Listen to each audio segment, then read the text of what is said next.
Can you commit yourselves to create a joyful, loving, and peaceful world? Asked the teacher lovingly before he closed the class.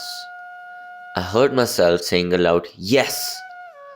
This little commitment changed the direction of my life forever. I did the Isha Yoga class in 1992 with some of my friends. We were a group of typical teens who were exploring and trying new things of all sorts. After this class, we started to volunteer on initiation days in various towns around Coimbatore, and some of us came to do the Bhava Spandana program with Sadhguru in Tirupur. Many times during the BSP, I felt so high, rolling, jumping, and screaming. I gave the volunteers a hard time, but it was a lot of fun too. On January 1st, 1993, I sat for Samyama in Tirupur. Those days during Samyama, when we would get too wild, Sadhguru would send us out of the hall during the processes. One day, I got a taste of stillness too. It was the day when we were asked to meditate upon some element of nature. I chose a tree. I got so engrossed with that tree that I lost all sense of whatever else was happening around me. In my perception, there was not even any sound around me. After some time, I felt a tap on my shoulder. "Come, let's go inside." I heard Sadhguru's gentle voice from behind me. As I paid attention to Sadhguru, I felt that my connection with the tree was broken. Extending both my hands in love, I tried to reach out to the tree and started to cry. This maram. Sadhguru lovingly nudged me and took me inside. He asked me to have some food as I had missed the lunch break as well. That was the first time in my life where I felt as if I had merged with another life. By 1993, a group of friends were actively volunteering. In early 1994, Sadhguru announced a 90-day wholeness program. Since I was in the first year of college, I couldn't join the program, but all of us came to help the other participants. On July 12th, the day the program was to start, there was a roaring storm with heavy rain. The little stream at Iruttupallam began to flood, and we made arrangements for the participants to stay in Alundarai. The program could start only the next day. One of my friends was a participant, and the rest of us came to the ashram a few times to volunteer for the program.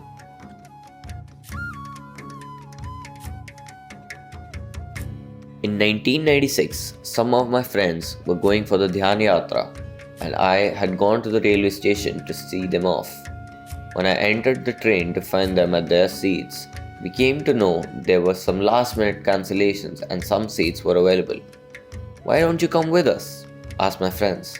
Without thinking much, I agreed. Here I was in the train, embarking on a 15-day yatra without even an extra set of clothes. I had no warm clothing, no shoes, nothing. Of course, all this was easily managed with the help of my friends, and the yatra was great fun. Our lives in so many ways revolved around Sadhguru and Isha activities, but the thought that we should move to the ashram didn't occur to me for some reason. By 1997, I had completed my mechanical engineering diploma and started 3 businesses, while I continued to volunteer. This is our contribution to creating a joyful and peaceful world, we would say to each other whenever the topic arose. When Sadhguru started to work on Dhyanalinga, none of us really saw this as some religious activity.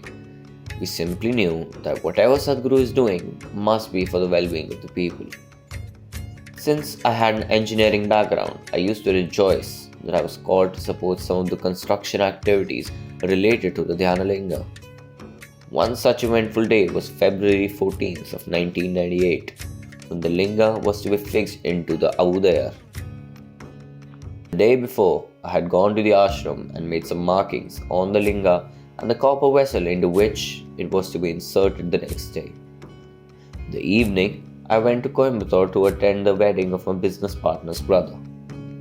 The next day, at around 3:30 p.m., when I was getting ready to return to the ashram, we heard the news about a powerful bomb blast in the city. Within the next 40 minutes, there were 5 more such bomb blasts. These bomb blasts left nearly 50 people dead and many injured. There was a curfew in many parts of Coimbatore. How to reach the ashram in time was the thought foremost in my mind. Finally, I couldn't hold myself anymore and simply left from Singannallur for the ashram at around 5 pm. The streets were empty by then, but the situation was still utterly chaotic, as there was still the threat of more blasts. I could see ambulances rushing here and there, blood on the road, damaged buildings and vehicles. Many roads were blocked, and I was wondering how to find my way to the ashram. When I was near Gandhipuram, feeling lost, a man came to me and asked for a lift. He wanted to go to Veera Keralam, which is on the way to the ashram. I had him sit behind me without much ado. It just so happened that this person knew the routes very well, and the next 1 hour I was at the ashram, just in time for the process.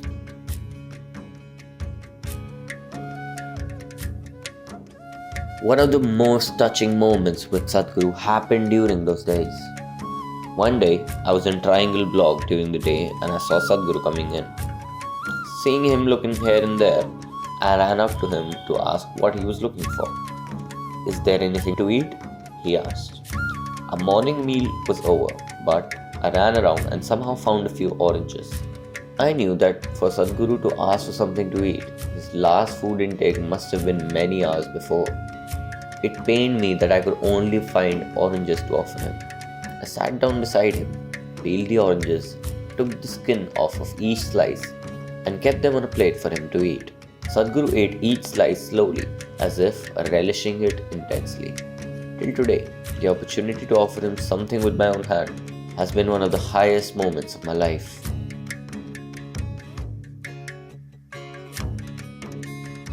Once it happened in 2011 that I was walking behind Sadhguru while he was having a conversation with two political leaders.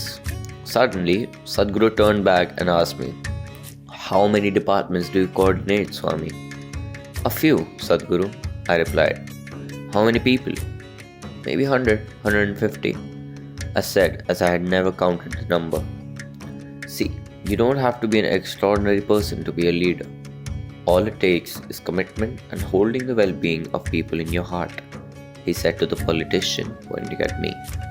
This small incident had a profound effect on me. A few years later, when I was asked to take on the responsibility of a group coordinator, this simple trust of Sadhguru held me up and helped me overcome my nervousness of assuming this responsibility. In many ways, it is the ethos by which I work with other people too. All of us have our limitations.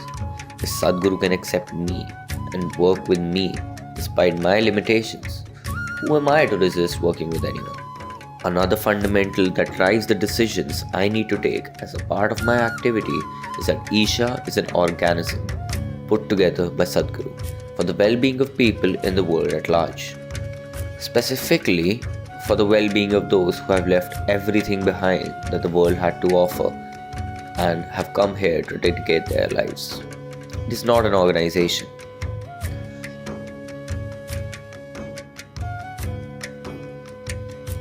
Seeing Sadhguru's concern for people is overwhelming.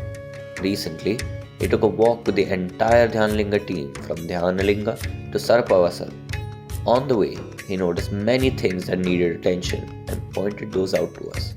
By the time we reached Adiyogi, the list had become long. Then he stood, facing Adiyogi, bowing to him with folded hands. Sadhguru said, "All that is happening here is very important for humanity, and I have left all this in the hands of all of you. Please take care of this." It was difficult for me to hold back my tears when I heard him saying this.